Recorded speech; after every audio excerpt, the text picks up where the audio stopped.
Hello and welcome to another episode of Transcontinental Overload. I'm Stephanie, your host, as usual in Austin, Texas. My guest today is Marie, a French blogger who has been living near Detroit, Michigan for a while, with her American husband and their 2 children. Her blog, French Bias, deals with all the things I'm interested in, basically a European perspective in the US, with a heavy focus on food and traditions, how to be a foreigner in this country, and what it's like to bring up children with more than one language. Her blog is full of resources too, so make sure you check it out. All the links, as ever, are in the show notes. We recorded this episode in early April, which I wasn't going to admit because, well, it's the end of May now, and I haven't got my act together and finished editing it. But we mentioned Easter in the episode, so I just wanted to clarify. I've been extremely busy the last few weeks and had a lot going on with my family. And, well, that's why it's taken me so long. But here it is. Let's hear Marie's story.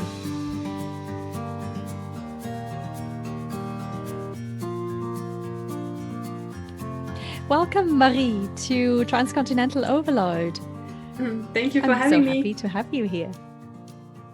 So I met you in an online expat group, which is kind of how I meet people these days. There's not much newness going on in person at the moment.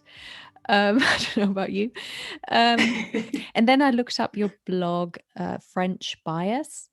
And obviously these are all topics on that blog that really fascinate me, having, being an expat, having another nationality to your partner, and then having kids, and what it's like to bring up your kids in a foreign culture, trying to instill some of your own values and your own culture into family life. So I'm really excited to be talking to you about all that today. I'm excited to be here. So why don't you give us a little, your story in a nutshell, how you, I obviously already gave it away, you're French, in the US, but how you got to where you are today. Okay, well, I'm Marie and I'm French. I did my studies in France. I did an international business school, and I ended up in Northampton, England, for a year for my last year of studies. And I met my husband there, Aaron, who is American and who was there to study leather engineering. Okay. And then we were in our 20s, we fell in love, and then I was, okay, I'm moving to America. So I kind of prolonged my studies over there because I figured that if it all fell apart, I could at least come back to France with a degree. So good thinking. Yes. Yeah, like I followed my heart, but I had a backup plan.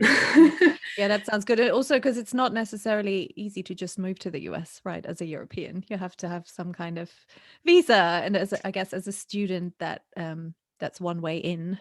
Exactly. So I came as a student, and then it worked out. Then we did the green card application, we got married, and then a few years later we had kids, and I'm just here in America for like. So how long, when was that? So when did you first come to the States? It was 2002. Okay. Well, it's been quite a while. Yes. And it was a little challenging because it was pre-Facebook, social media. So there were a lot of information that you couldn't find at the time. Yes. It's crazy what happened. I think over the last, I want to say 5 to 10 years, really, in terms of being an expat, or living in another country. So yeah, it was, I know I moved in 98. Yeah. So it was there's nothing. Yeah, I know. And even just like doing groceries and things like that, or everything looks different. Yeah.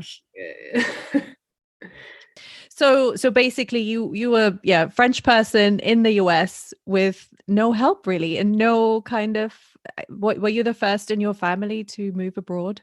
yes, yes. So no So, role model.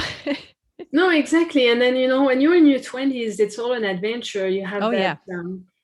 kind of that mindset. You don't ask yourselves so many questions that you would maybe in your 30s or in your 40s. So you just go and have fun, and Of course. everything was fine for a little while.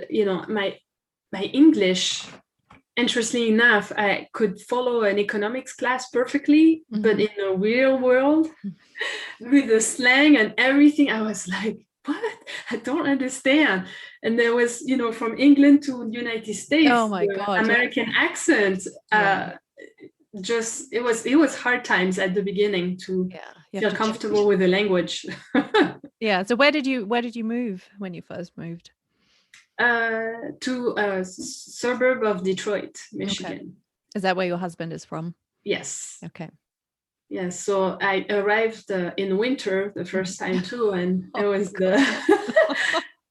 the snow for a really long time. It was temperatures really cold. It was interesting. Oh wow. Yeah, I can only imagine.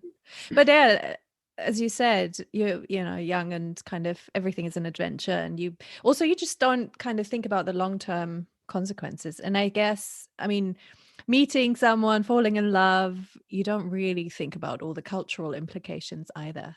So had you been to the US before?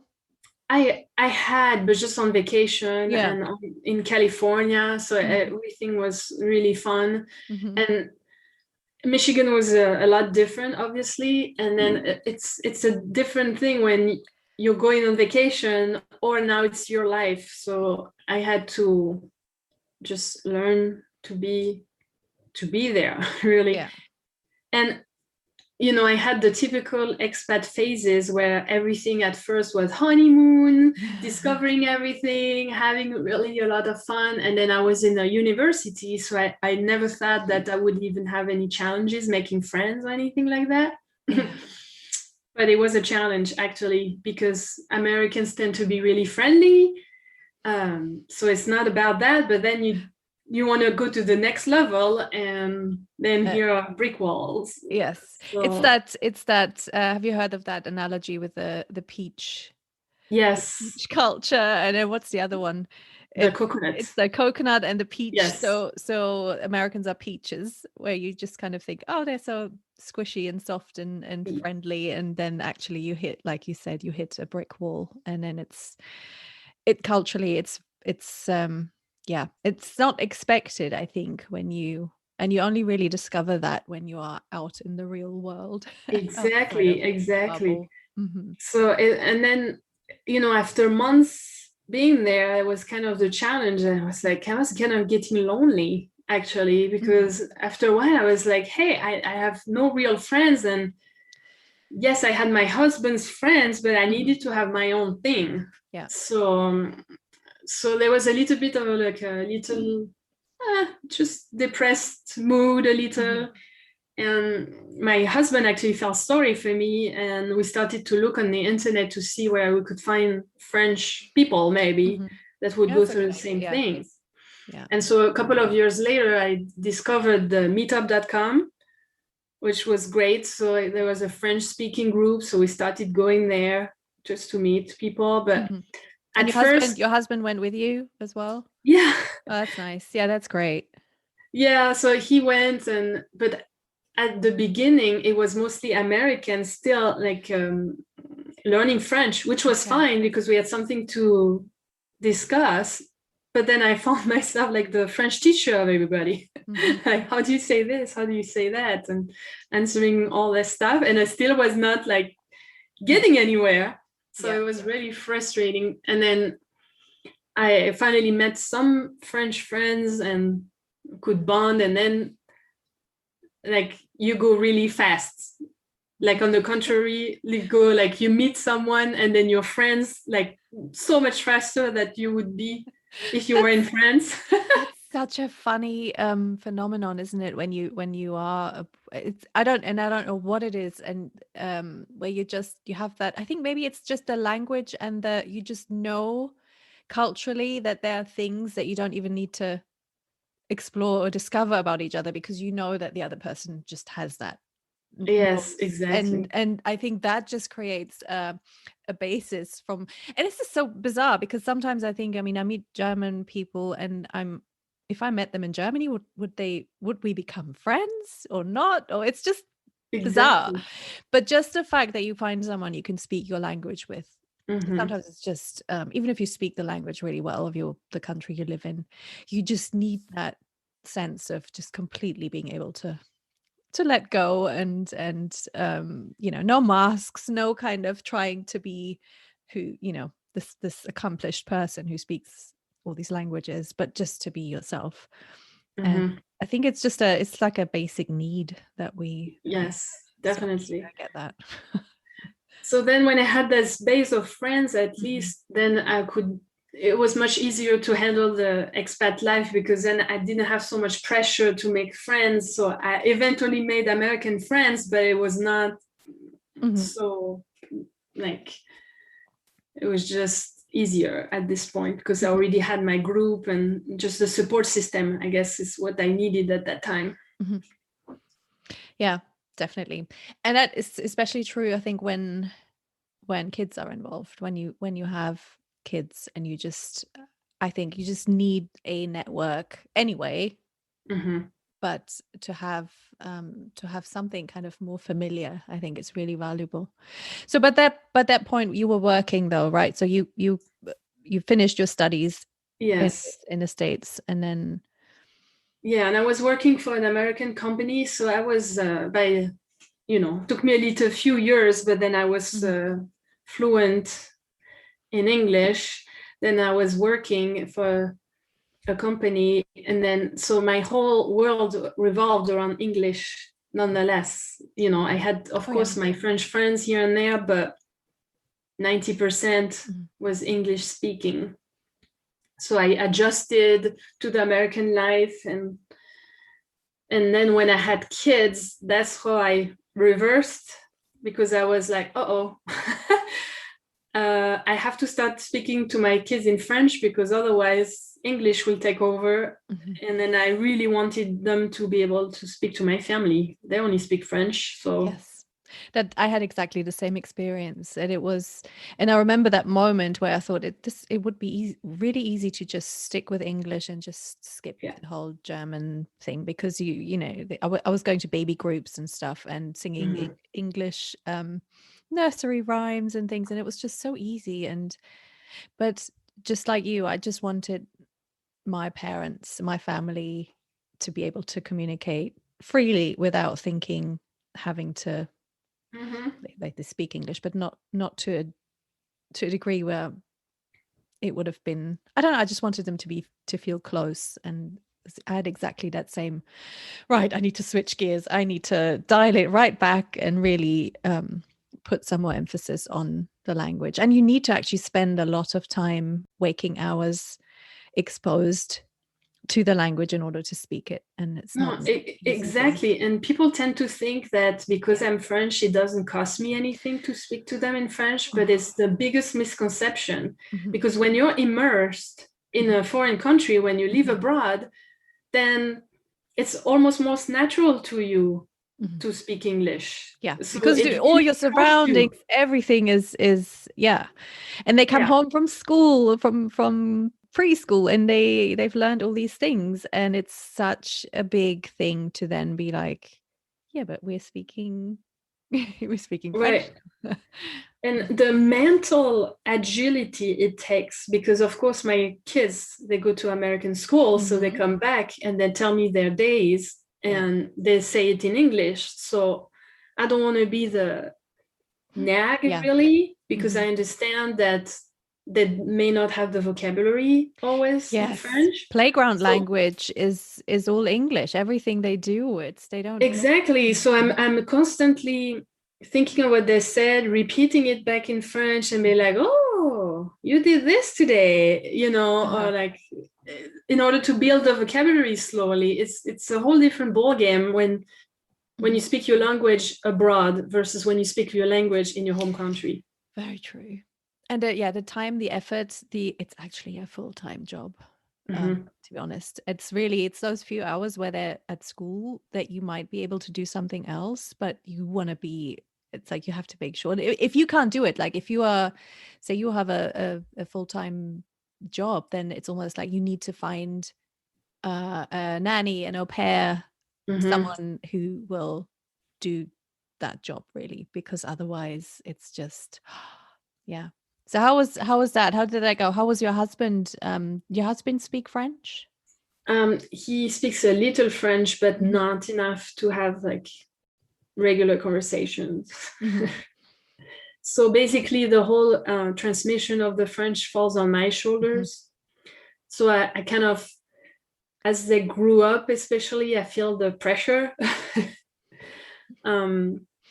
And then we always try to go back to France because that's where they learn so fast. Because right, just a few weeks in the summer, and it's just picks up so much, and they absorb it's amazing. Yeah. But also sometimes, of course, my husband likes to come to France with us, and I've noticed that when he is here, the kids still have that window of opportunity for English. And so we discussed it in length, and I just kind of gave me permission to actually spend some vacation with the kids in France without my husband. Because what we do is usually he stays with us a little while, and then I stay longer with the kids. And I don't feel bad about it. Like sometimes you kind of feel a little guilty, but at the same time, English sometimes needs to be removed in order to focus on French. Otherwise, we're not advancing as we should. No, it's I absolutely get that. We do the same thing. That time where one language is almost eliminated for a certain a few days or weeks makes all the difference. And you feel that weight lifted off your shoulders, don't you, where you have maybe your sister, your parents, your friends and their kids, your friends' kids speak the language with them, and you can kind of see that, oh my God, it's not just me. Exactly. They learn new words that I haven't used and taught them. Yeah, it's amazing. How old are your kids? 5 and 7. Okay. Because I've noticed then that next level, so mine are teenagers, and then all of a sudden you enter that time where they don't necessarily want to hang out with grandma and granddad and all the time. They want to meet local kids, and that's been really amazing to see how then they picked up the more teenage language, which I don't know. Modern German teenage language. I'm sorry, I'm old. So it's really nice to see how they can then pick that up. It's fascinating because you realize your own limitations, right? When you talk to them and you cover certain things, but there's only so much you can do as one person. Oh, I know. And then sometimes they're telling me something, and then there are some words that can't be translated. So I'm always like, okay, so how do I say this? Yeah. The mental things. I'm always thinking that maybe it will prevent us from getting Alzheimer because of because the brain is well, the brain does kind of make different connections, doesn't it? I read somewhere that kids, their brain develops differently when they have the language from birth or from very early age, that the language center is in a different place or something like that. Don't know enough about it, but it's enough to kind of show that the synapses are different in their brains, which I think is fascinating. Yes, definitely. So that's probably why, for us, it's hard to do all that, the jumping back and forth and trying to translate, but not translate. Right. Just like, how do we do this? Yeah. And then did you have any other resources? So where you live, you said you're meeting up with with other French people? Is there like French school or anything like that? So what happened is that we have actually a French school over here, but the tuitions are so expensive. Yeah. It's insane. So it's really meant for people that are true expats, and I'm considered as a local. Yes. Nobody's paying the school tuition for us, so it was just out of my league. So I discovered the French Alliance that also give French classes, but I actually gathered with a few friends to open a class specifically for bilingual people, because some classes were just for American children to learn French, and so they didn't speak it at home, which was an issue, because when I send my kids there, then there's a lot of back and forth, and so it's just the need is not exactly right. Yeah, it's kind of a waste of time in a way. Exactly. Kind of, yeah. So we had to have like 3 kids to open a class. So I got some friends together that we had kids around the same age, and we opened that class. So it's just like an hour a week, but only French. And then here they cover like grammatics, so things that I know I'm not gonna do at home. I know. Oh, it's yeah. You need someone else. You need other resources to do that, because like you said earlier, also you don't want to be the person nagging all the time, nagging them and correcting them and being that kind of teacher. You're the mom. You want to be just having a conversation, right? You don't want to be like, well. I mean, I've always done the same, like repeating things they've not said correctly, maybe, and then instead of saying, that's wrong, you need to say it like this, just kind of try to yes, but you can only do that up to a point, and then you need someone else to my high schooler now takes German at high school, and which has been so good, because she knows she's way ahead of everyone else in terms of pronunciation and vocabulary too, but then the grammar she's picking up now, and she has to do all the all the endings and all that in German, and I've just let her talk. So it's really nice to have that now, where she actually has to learn it. Yeah. But with my kids, I always tried to create opportunities for them to use the language, like getting other kids around, or the link obviously with the grandparents, the cousins, and everything, because when they know they have a reason to use it besides just talking to me, it's a lot more powerful. Oh, absolutely. And it's exactly that, as other people, because and they will, as they get older, they just like they don't want to talk to mom anyway. Exactly. So you have to kind of have the backup people there, and create the need for them to use the language. But it's exhausting. It's really exhausting. It's like, and it's one of the things I mean, when I first left Germany, I didn't have a long-term plan, and I thought, man, if I have kids, of course they're going to be bilingual, but I'd never really thought about the effort. No, it's people don't realize the effort it takes, for sure. But then, down the road, we had a little short another expatriation. So we had an opportunity to move to Germany for 2 years, which we did. And it was a lot of fun. But then, because my husband had something to do in Germany, and so his company asked if we would be okay to go. And I was like, oh my God, yes, let's go.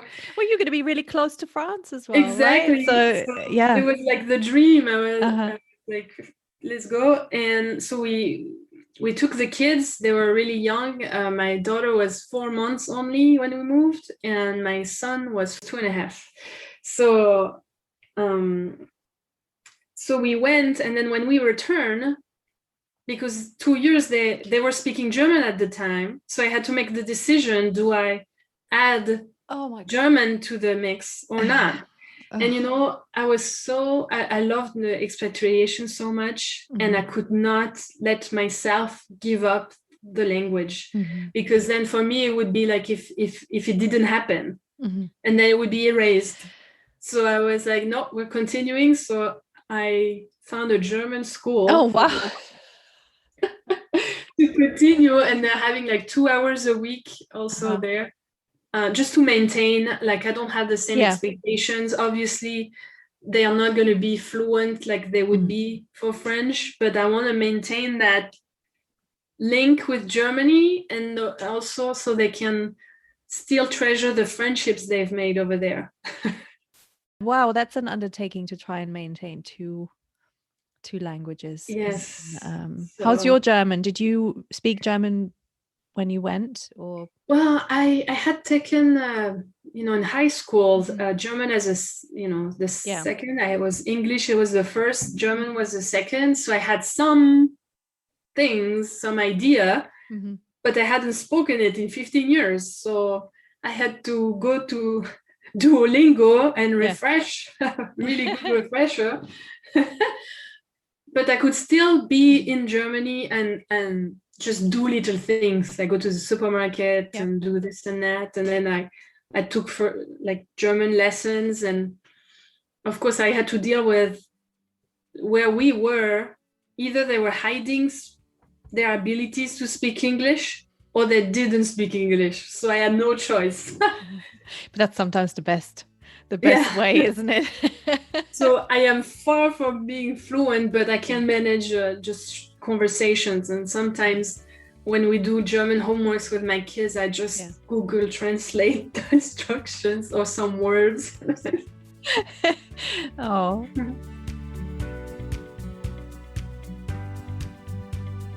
So, I mean, obviously, so your husband's supportive of all that and the languages and all that, but would you say the time in Germany was, because I'm just curious, so for you, you had some experience with German and all that, but what was that like for him?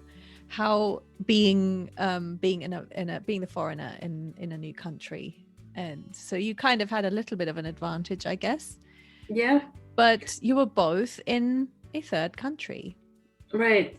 So for me, it was a dream because, first of all, Germany is closer to France without being France. And then it's just the Germans are not that different from the French, honestly. So I didn't have a huge culture shock the way I did when I came to America. So for me, it was great. And then also, for once, I was not the only one like juggling with the language. We were on the same equal footing, where he was bringing English, I was bringing French, and then German was taught in the community. So it was a perfect balance for me. Yeah. My husband he's a really flexible, easygoing person. So he was like, okay, I'll learn German. And as an engineer, let me tell you that he found the German language easier than French. Yeah. So he was like, there's rules. Isn't that interesting? But he could figure it out. Like, there's rules, der, die, das. And in this situation, that becomes, den or dem, blah, blah. And then he could figure it out. Like, he made so much progress in German. And I was like, I don't understand. If you had put the same effort in the French, you would be fluent already. But then in his mind, just the French was so much harder because it's a bunch of exceptions. Even when you read the French versus when you read in German, the reading in German is easy. You just... what you see is what you get, basically. Exactly. Right? And yes, so true. There's no silent letters. I wonder also, because obviously it's like French is different because you are the French person. So for him to learn it, the pressure's different. Whereas German is a third language. And then it's kind of the pressure's off in a way, because it's not like you sitting there kind of correcting, or it's because the thing, I mean, obviously your family language is English. You speak English to each Mhm. other because you speak English better than he speaks French. And we have Right. the same thing. It's like I think I'd find it really difficult to have a German conversation with my husband. We couldn't, I mean, what I just Yes, you can't go really deep. no, exactly. And then so what's the point? So I guess learning a third language is yeah, the pressure's off in some ways. Yes. And so he was really also well prepared because for the 2 years, I stayed at home and I had to juggle with the kids. So I was much more involved in the community versus he was more involved with work Yeah. and the way German work. So he was really well prepared by his company for what to expect with the culture. So even though he integrated really well, like he was a little frustrated by the bureaucracy and just the way German work and That's how slow they very are different to making the a US. decision and Uh-huh. things Yeah. like that. Yeah. So, Yeah. I can only but imagine. he adapted just quite brilliantly. And then, of course, when he came back to US, I continued learning German and I made the kids continue, but Yeah. he forgot everything. He didn't need it It's anymore. no, and it's not So part of it was yeah. just gone. Yes. I think unless you work for a German company, yeah. But there's no need. And that's exactly what we said earlier. You need to create the need for a language to be alive and spoken and yeah. Right. So yeah, let's talk a little bit about cultural differences and things. On your blog, you have quite a few posts on things like what's the one 50 things French people need to know before they move to America, Yes. and or French or American foods that just don't make sense to you. And Right. so when you moved to the States, and yes, you were young and adventurous and all that, but what was the most challenging thing or the strangest thing for you? Well, for the food, what struck me, it was there's no not much rituals around food, or they eat at the like all different times of the day. Yeah. So and let's and let's just say so you're French, I'm German. I think that French and Germans have pretty similar um yes. in terms of food culture, the Right. table manners and the way things are served and all that. Yes, there are big differences, but on the Yes. whole, it's a very big part of our culture is that Right. ritual. And it's not something you really think Mhm, about. So mhm. then when you're invited for dinner at 4 p.m. for Thanksgiving and you're like, I'm gonna scarf down the whole turkey, like when it's snack time only. Oh yes, of I'm, course. It's afternoon. It's goûter, isn't it? yeah, it's like the goûter. Like, what are Yeah. you talking about? Yeah. And then my husband is like, "Oh, you're not very flexible," and I'm like, "I guess not." Uh-huh. It's so culturally ingrained to not be very flexible when it Uh-huh. I remember having American friends when we were in the UK, and um they would spend a couple of days with us, and I think he was just like, do your kids come home from school? He's like, don't they? He was baffled that they didn't just go to the fridge and grab snacks and stuff, Mm-hmm. because we didn't do that. I would make them a snack or something, and then and I wouldn't, if it was too close to dinner time, I'd be like, no snack now. And he couldn't get over the fact that the kids didn't just go to the fridge all the time. Yeah. And now that I've lived here for all these years, yeah, that my kids definitely unfortunately go to the fridge all the time. But it's such a, for me that was normal, that yeah, they ask if they want to get something from the fridge. They don't just Yes. It's not a get free for all. no. And that's sort of, then grabbing something and eating it while you drive somewhere, you eat in the car and that kind of thing. So yeah, Yes. there's so many differences. No, exactly. And everything is so sweet. There's too much sugar in everything. So even when I went, you get used to it a Mm. little. But when I went back to Germany and then I came back, Mhm. there was like wines, for example, that I used to drink, and I was like, oh my god, that's too sweet, I can't drink that anymore. Yeah. I think your palate changes somewhat and you adapt to things but just, and in strange food combinations or strange in our minds. Yes. Obviously, then Americans will look at some French or German food and go, what is that? And why do they eat that? But yeah. No, exactly. And it's really funny because I follow a couple of Americans sometimes that are living in France, and they always talk about like how they want to vomit when they go to the butcher. Oh. Because actually we have like the real things. You can see the rabbit or like a big tongue or something, where here, first of all, it's really hard to find a butcher anywhere. It's usually in supermarkets somewhere or whatever.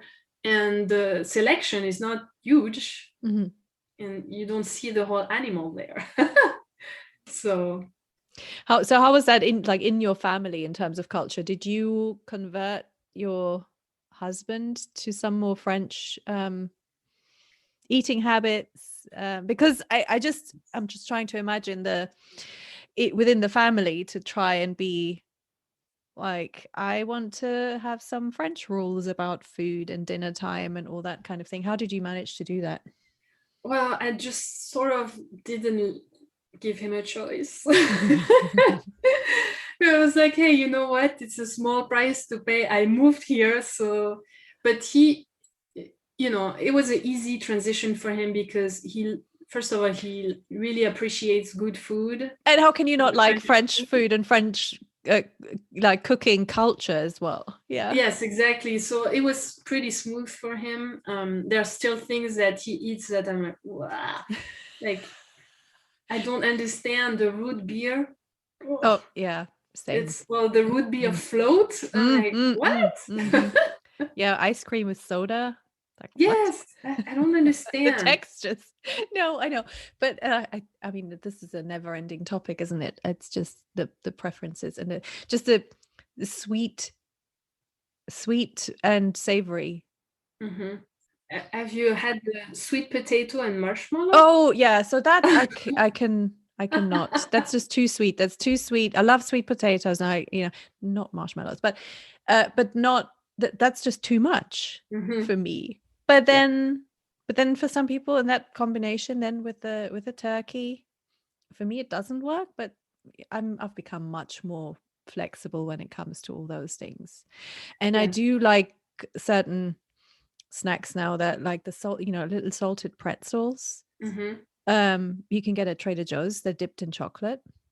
I never used to. I would be like, no, that's just, you cannot do pretzel with anything other than butter. Right. And now I'm like, oh yeah, pretzel dipped in Nutella, bring it on, love it.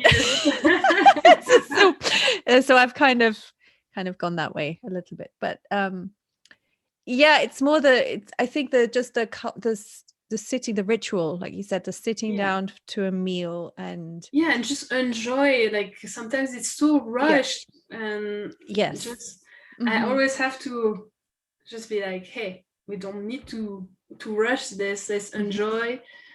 And especially now we have kids, like I want everybody at the dining room table. Like maybe I feel sometimes really old-fashioned. Oh, I know.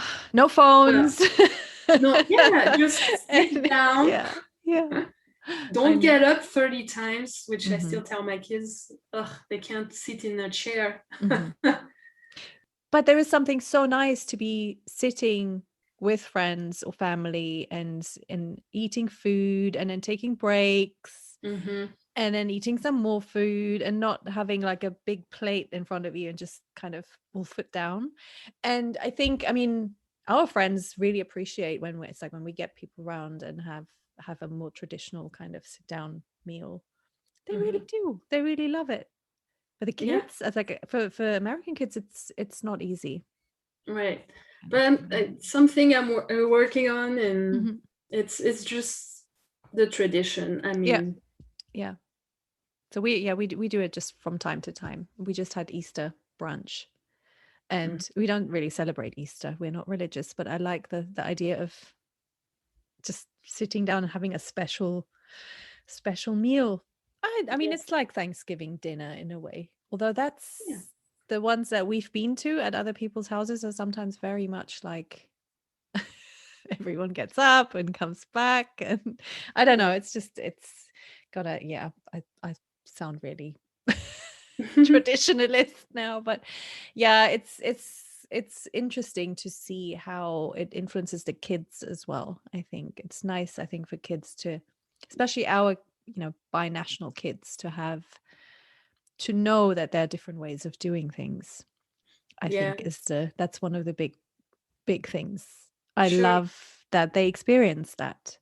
Yes, and then there's little traditions around French food that it's it's a lot of fun to do it here, even if we're the Hmm. only ones. For example, I'm thinking of they love the galette des rois, which is like the Epiphany on January 6th. Uh-huh. So I make my own galette des rois, and it's really fun. Or in winter, we do a big raclette. And Hmm. Yeah, so they get the, yeah. Yeah, it's so nice. And I think even if they at some point they'll want what their friends have and they're not interested in the whatever the tradition is, but I think at some point it's just rooted in them. yes, And exactly. that's what I'm It's always kind of a hoping for. Just long-term uh-huh. thing. You Yeah. have to have a long-term strategy there. It's Yeah. hard now, but it's Just going to keep pay doing off it. later. And I mean, I find myself now, like the other day, I was stood in my kitchen on my own dyeing eggs. Mhm. Yeah. because no one was interested in doing that or helping out. It's like, no, I'm just doing that for myself Hmm. because it's going to look nice and they will at some level appreciate it. Right. So I have to tell myself that, and then it's nice, and that's anything to do with traditions and things like that. And do Yes. you find yourself, because I sometimes find that I'm more eager to follow a tradition or to cook a recipe now that I'm not in my home country anymore. I'm almost Mhm. more, you know, proud of my heritage than I ever would have been had I stayed in Germany. Oh, yes, definitely. But it's also, I think it's part of the transmission. You Hmm. want to, it's a little part of your culture that you Yeah, get to, yeah, to do with your kids. So yeah, even and friends. even Yeah. prior to having Hmm. kids, I wouldn't have necessarily made a big deal. Yeah, that's true as well. I Mhm. know you kind of trying to assimilate into the culture you live in more, and you don't feel the need so much. Yeah.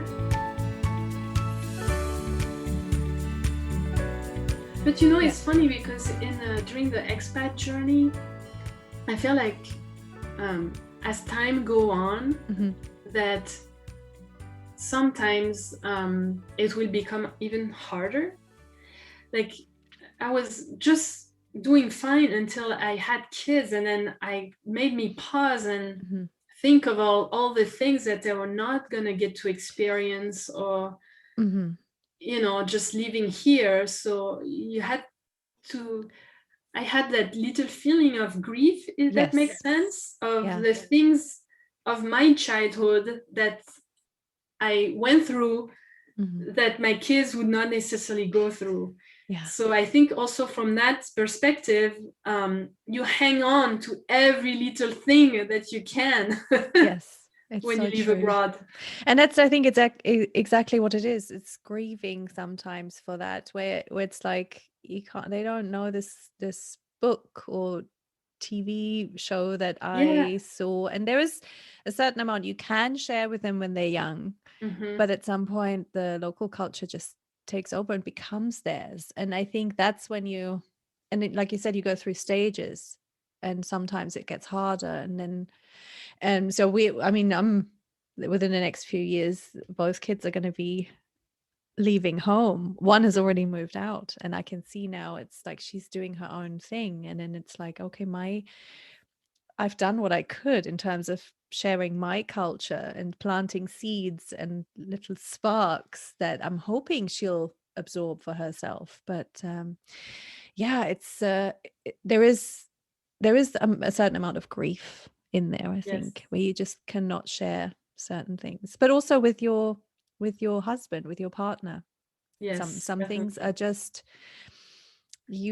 there's no, you have to put that away in a box Right, somewhere and embrace the things that you share as a couple. right. No, exactly. And I think you sort of have to change perspective a little and just Hmm. say, okay, you're losing something, but what are you gaining? Hmm. And then just see that you're also, by Hmm. mixing all the cultures, you gain some richness that is Yes. unique. So Yeah, and it's the lovely thing is to then see how your kids are translating that, because they get both yes. or three, depending on if it's there's another country. I mean, we have three cultures really now with and I can see how the English and the German and the American all kind of mix together. And Mhm. it's for us too in our traditions. I mean, we never used to celebrate Thanksgiving because neither of us had Thanksgiving when we were growing up, but we celebrate it now. And so we're like adding things to it. And it's kind of, we're making our own little traditions. Yes, Um, so I think that's a way to look at it, to mhm, keep your sanity, but mhm. it's also really fun. Yeah.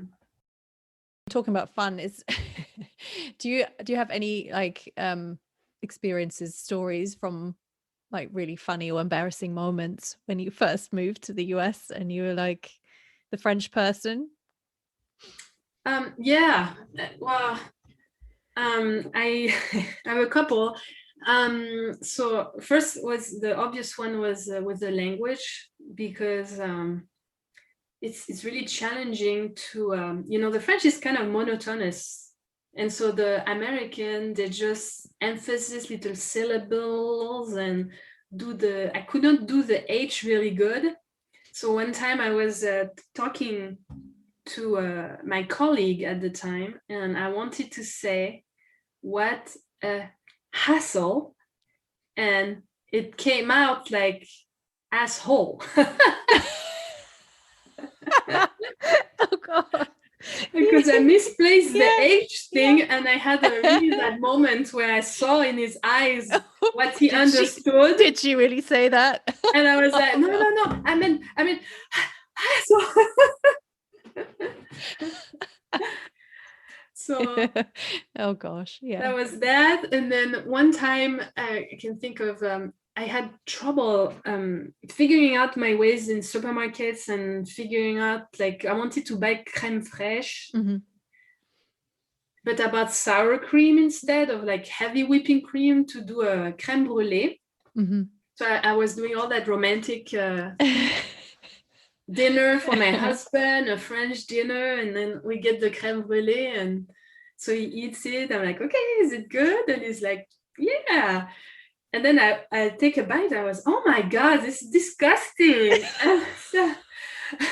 It was so sour and it was so gross. And then it really made me laugh also, because the Americans are really uncomfortable with making people uncomfortable. Oh I yes. feel they will always make a positive Oh. twist, or not tell you their real feelings. Yeah. I'm like, how can you say that's good? And then Tell you me get the truth. offended. Yeah. Oh, it's such a good point.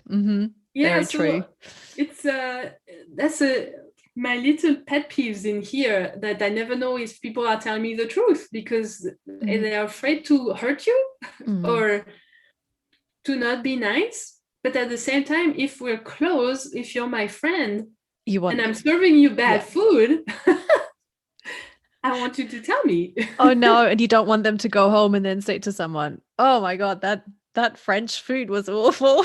Yeah, Oh but it no. was like, Yeah, of course. it was a Of course. lesson learned, of Oh, course. yeah. Now I know better, but Mhm.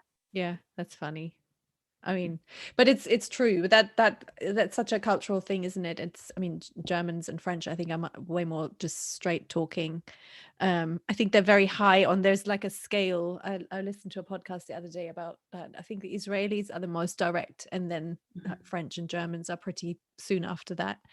And yeah. then to be in a country where it's just not polite to say, to be so direct. And I mean, they are kind of direct in some ways, but yeah, that not wanting you to be uncomfortable, Yes. or just not wanting to be uncomfortable in the first place, just not being used to being uncomfortable. Anything is you can make better so that you don't have to be uncomfortable. That I think is a very American thing. Yes. Finding the most So, comfortable way of doing things. yeah, so when you go from America to Germany, I think because I think the Germans, for some reason, like they're even scarier than the French when they yell at you. Like Oh I yeah. remember, Yeah, I've got I yelled couldn't at. handle the Germans. That's why I left. I couldn't handle it. I've got yelled at a couple of times by the bus driver for my kids doing this and that, and I was like, oh. Oh yeah, other people will never be shy to criticize your kids or to kind of interfere, and it's almost like are you Oh, trying yeah. to educate my kid on something? That's my job, kind of thing. Right, But it's right. it's a completely normal thing to have other other adults try and be parents Yes. to your kids. Oh, That's a very it reminds me of something when we're talking about Germany and America. So my son, when we were in Germany,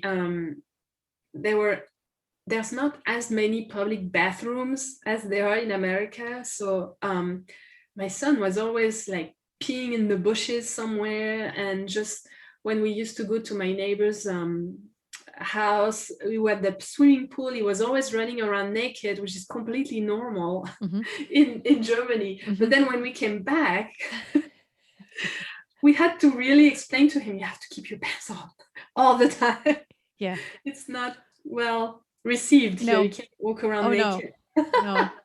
That's a whole other topic. I think that nudity and any sex education, anything like that. Yeah, don't get me started. It's a it's a very Yes.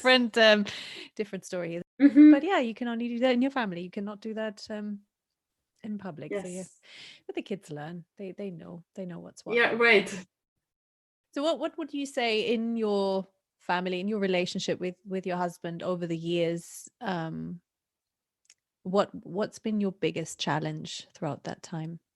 Um, so you know, during the whole 2 decades we're together almost, we had a little bit of a lower time at some point where he was not learning French very well, and then I got really frustrated because I wanted to share things, and then you fall into the trap of making it mean something about the other.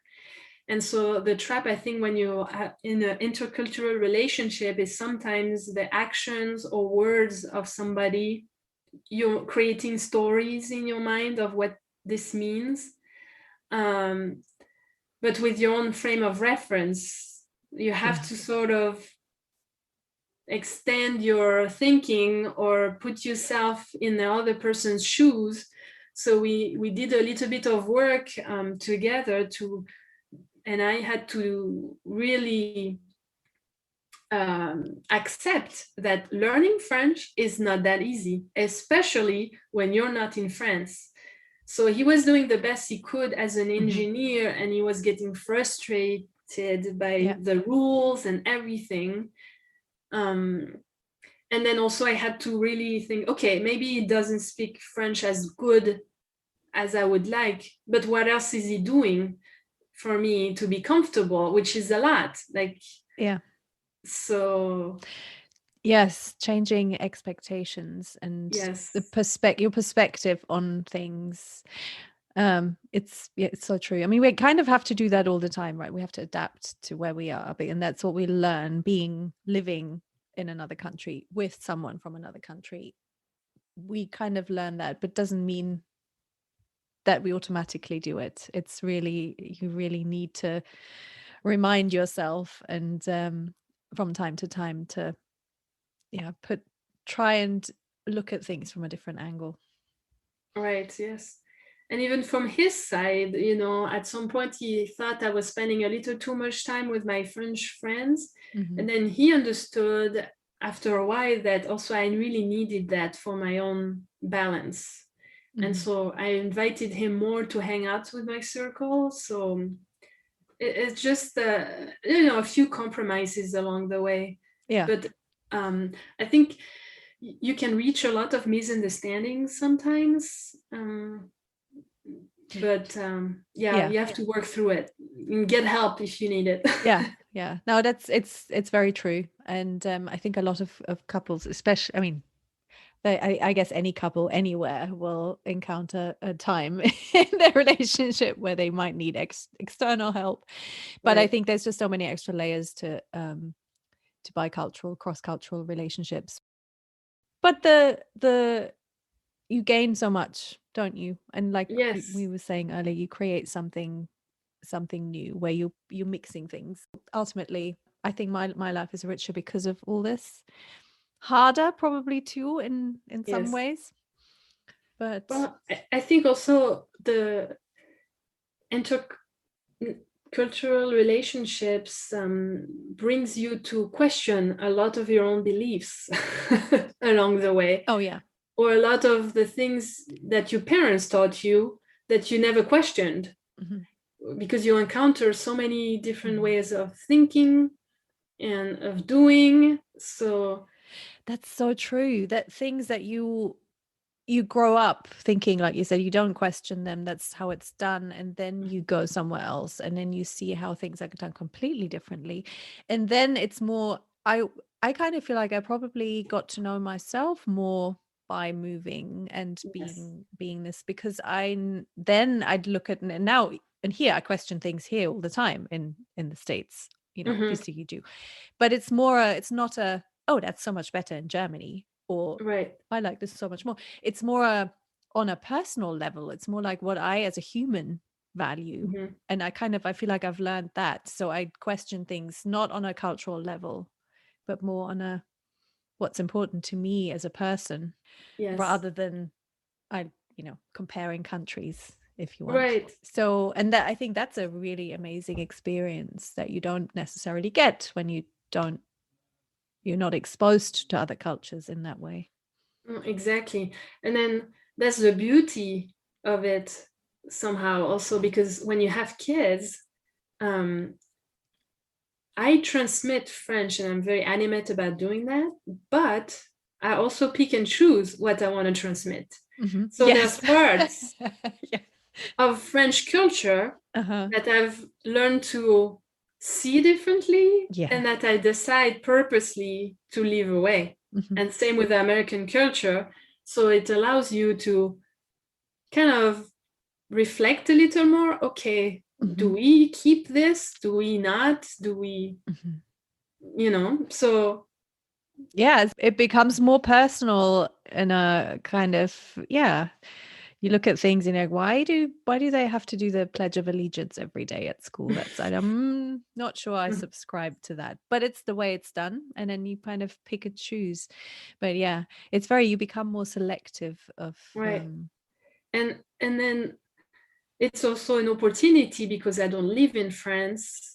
I can choose what I'm passing on, because if, in France, there's always the thing about being criticized much more,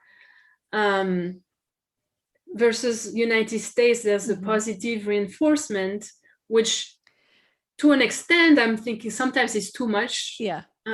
But I sort of agree that it's less damaging for your self-esteem as a child to be encouraged versus criticized. Completely. Absolutely. So, I mean, that's part of the reason I don't live in Germany now, because it wasn't good for me. My personality couldn't handle the constant criticism at all. And I respond way more to being encouraged, even if it's maybe over the top and like, whoa, yeah, you got this, you can do this. And I was like, yeah, right. But it's deep down, it gives me a sense of, hey, yeah, maybe I can. And that's, I love to see that with my kids. Like you said, you see how their faces light up. Yes. Yeah. I mean, that's a big topic, all that, but it's finding that balance, I think, for yourself, in your relationship, in your family. And it'll be interesting to see what our kids take from all this and how they create their own lives and relationships. Yeah, it's an interesting journey. Yes.